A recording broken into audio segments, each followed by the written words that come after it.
It's 3 a.m. and I can't sleep again. Another night lost to anxieties and depression. Another day I'll spend shutting myself off from the world and people. I decide to see if I can pass the time at least with a game. I look at what might as well be a list of endless games, almost deciding to turn off my computer, but my attention was drawn in by a folder labeled Eco. So, on a whim, I booted up the game and quickly became mesmerized in Eco's lonely digital world. Vacant, hollow, and empty in nearly every corner of the castle, it bears down on you, engulfing Eco in its shifting stone maws, as if it's alive itself. Its awe-inspiring size seems to grow as you are given new vantage points of the castle, seeing its highest peaks and its furthest depths. The castle beckons out to the player in its language of architecture, asking for you to explore every inch of it. But it also whispers to the player, saying it's okay just to exist in a space. Often I found myself just standing still, looking off into the distance at the vast world and allowing myself to get lost in its beauty.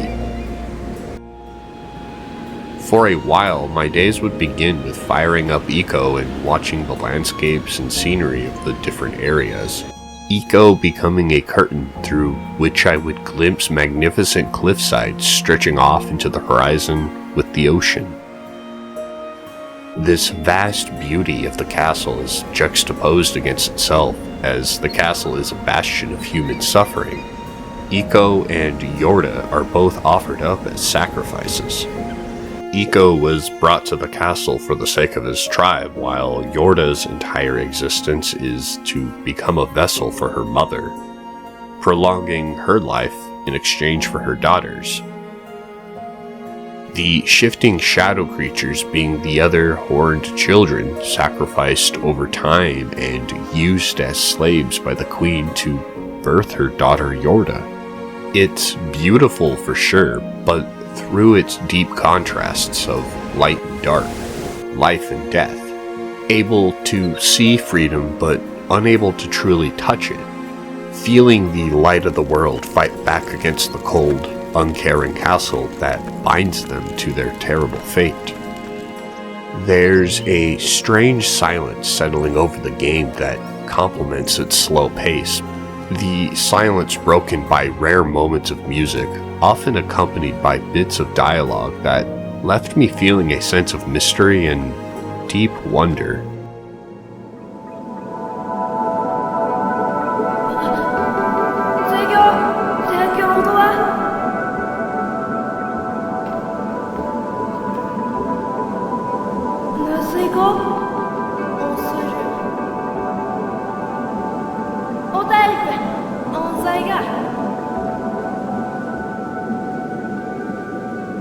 What I enjoyed most about the game was the friendship between Yorda and Eco, along with how their friendship was shown in-game. Neither could speak each other's language, but little things sprinkled throughout your adventure helped define it. I think one of my favorite little moments is sitting on the save bench long enough for both of them to fall asleep, holding hands. Amidst the evil and the shadows, they are able to ward off each other's fears in small moments of rest.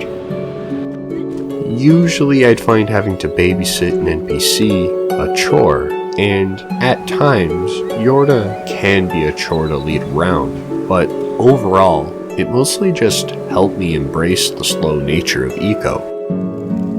My anxiety would spike having to leave Yorda alone in another room, as the shadow creatures would come to abduct her after a little while.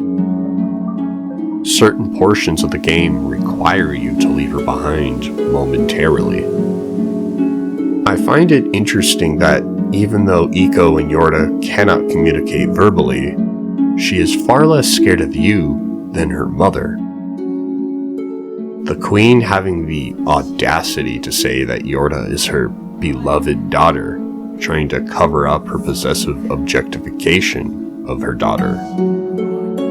The most interesting moment happens when we finally open the black gates and the massive bridge comes together, connecting both Iko and Yorda's homes.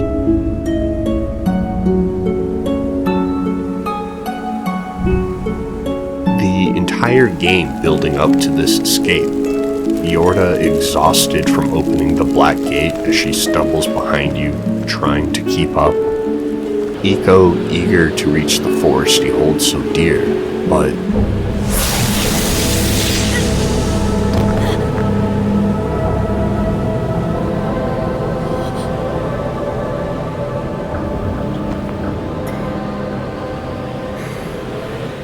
they are abruptly separated as the bridge begins to pull apart.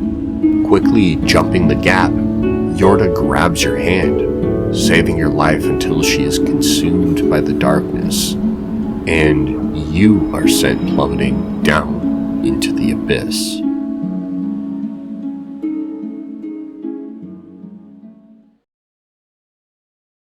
Though, much like the beginning of the game, where your sacrificial coffin falls over, allowing Iko his escape, somehow, Iko miraculously survives this great fall, which eventually leads all the way back to the boat entrance in the intro, where we can pick up that cool white lightning sword for the final confrontation of the Shadow Queen.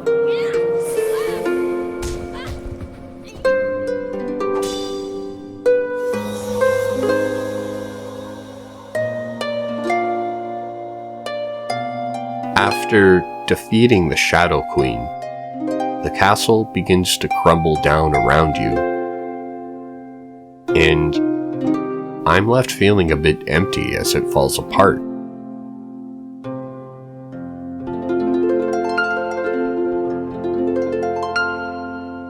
So much time spent running along its walls and stone halls.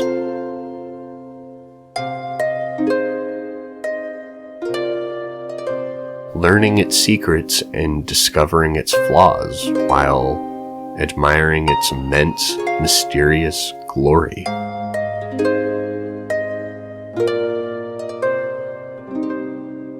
It's also not lost on me that Yorda dies along with the castle. The Shadow Queen even said the princess cannot leave.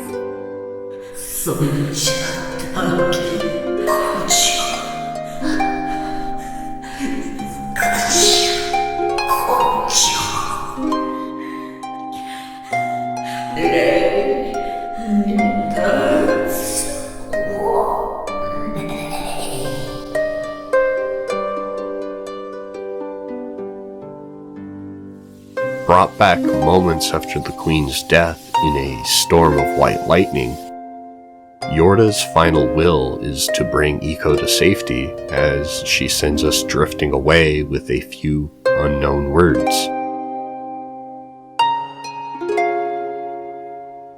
And the rest of the castle falls away as if it never existed in the first place.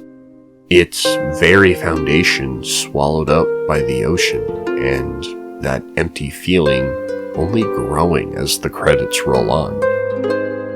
Where does Iko even go from here? Back to his tribe that attempted to sacrifice him? Into the wild? Alone?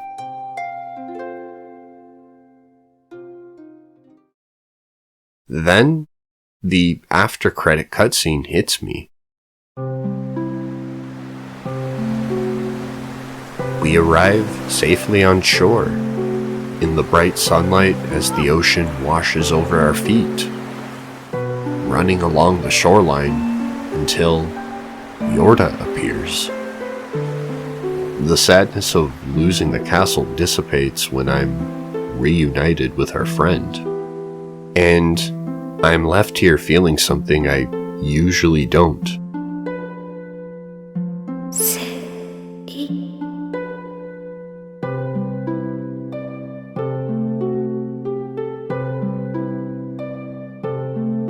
happy.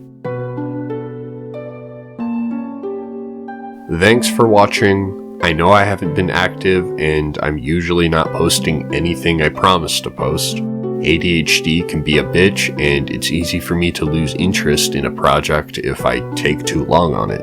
Which is probably the worst lead-in for I've made a Patreon I've ever heard, but I've made a Patreon if anyone wants to support me for $1 a month.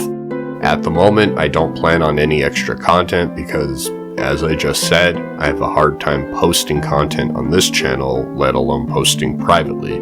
But I will be trying to post more stuff in the coming months, and any support on Patreon or even just on YouTube with a like or a subscription is greatly appreciated.